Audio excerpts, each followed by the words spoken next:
go through all the menus, test the SWR, test the modulation. We measure the distortion on a spectrum analyzer, and it's a good exercise.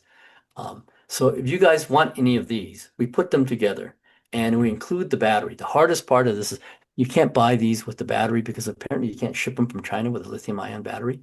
So we buy them and then we put a special prismatic battery. Unfortunately, well, I'll show you. The only battery that fits in here and utilizes the space is this prismatic square battery. It won't fit three 18650s. And if you use the smaller ones, you don't have the capacity. But apparently, there's this prismatic one you have to special order, square, that fits right in. It's 3 ampere hours and it lasts forever. It's a really cool radio. Again, it's a great exercise for my students. They put in the coils and they put everything together. But they don't, it comes, we order it with the surface mount devices already in there. But no, it's a good exercise for them. And mainly setting up the menus, modulation, upper sideband. We teach them upper sideband, lower sideband, CW, and all that. And it's a really interesting design. This is done by the Northern California QRP Club. Um, that's the 3 final transistors, and you wonder, there's no heat sink. This thing puts out 5 watts or so. There's no heat sinks yet. It's a switcher. Those are switching RF devices. It's switching, very clever. Guy's PhD dissertation, Andrew Samolak did this. And he invented a very clever way, RF switching. So you don't need a heat sink. It's very efficient. It's a little high in distortion, but pretty functional. I think I could hand it to these guys. This radio really works quite well. I bring it on mountaintops and California QSO parties and all that. And again, it lasts like 40 hours on that battery charge. Really cool. Anyway, we build a bunch of these. My ham students keep them. My non-ham students return them to me. They're already working. I have a few. I've got like 3 or 4 of them. If you guys want one, you can buy one. It's including the battery, guaranteed to work, $155. I've only got a few of these. It's not like we advertise them or anything. Anyway, so and in my talk, thank you very much. And the reason why I give these talks around the country is I try to raise funds for my group, my RF wireless group at UC Santa Cruz. And if I give you a talk, you can order, and through Laura or Roland, I'll send you a spreadsheet. The antenna we just talked about today is the DBJ1, and that normally sells for $55 on our website.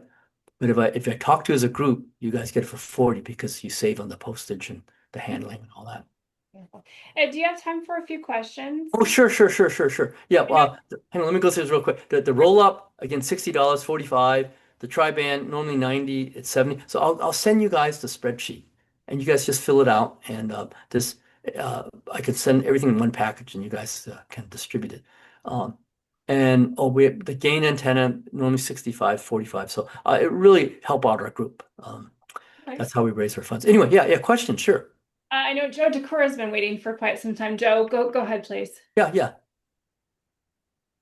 Still. Joe, are you still there? I see his hand is raised. No? Okay. Anyone else have a question for Ed? Yeah, feel free. As long as our audio is good. Can you hear me now? Yes, we can. Go ahead, Joe. Okay. You answered one of my questions to teach at Santa Cruz. Go Right. Slugs. I teach at UW-Bothell. I used to design dial-up modems for a living, and they were connected to telephone lines, and they got hit by lightning all the time. U.S. FCC Part 68 rules require American modems to be able to withstand lightning strikes of 1,500 volts, where the device that simulates a lightning strike can deliver 100 amps into a dead short. So we had to routinely design with what we used to call transorbs, devices attached across the phone line that would absorb all that extra stuff. And I'm wondering if those kinds of things, if they don't have too much parasitic capacitance, could protect your radios as well. I don't know. All I know is it's a dead short to ground. Now, any direct hit, I've never seen radios, anything survive a direct hit. They blow up trees, they blow up houses in the lightning. Oh, yes. Ordinarily, unprotected modems will catch fire. Yeah, right. You're not allowed to sell them unless they don't do that. End users hate it. Okay.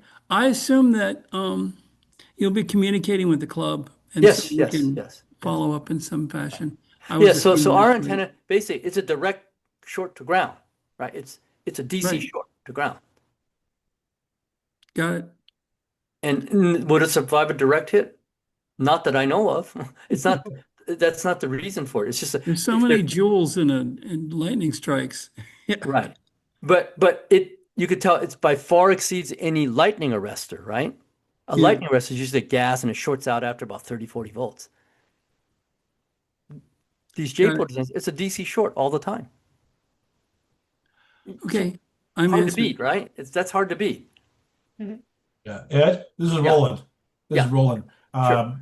Years ago, when I was building my system at my house 25 years ago, I went onto one of the sites that was talking about lightning arresters and the whole way. And that's what they made commercial, from little ones that we put in our houses up to the commercial stuff that goes on towers. And what I thought was interesting, after all the science was explained, the final page says, understand one thing about our warranty. If you get a direct hit, There's your nothing, radio, right? your radios are the minor problem. It said You're, all your wiring in your house will be toast, all your appliances will be toast, your house will probably be gone. So yeah, just you're lucky your house doesn't burn down. yeah, understand that. We can't help that. Right. I mean, you look at, trees and forests and you figure, does a grounding rod help? Well, a tree in a forest, a redwood tree that gets struck, it's just bad luck, right? Yeah, It doesn't have a lightning rod or and boom, and it's like a minor, oh, it's an explosion. There's yep, nothing you can do to prevent that. But there is something you can do because if you're next to it or close to it, the induced magnetic voltage, that's what destroys your radios, your front end. right, That you can protect, but you cannot protect a direct strike. And that's what you're trying to protect. That's just a transformer induction action. When you got a million volt bolt, right? And you're 100 yards away, it can easily induce 30 or 40 volts right down through your coax line. If you do that, yeah, your front end goes. I've seen this at the Red Cross. We used to blow out radios all the time after electric storms.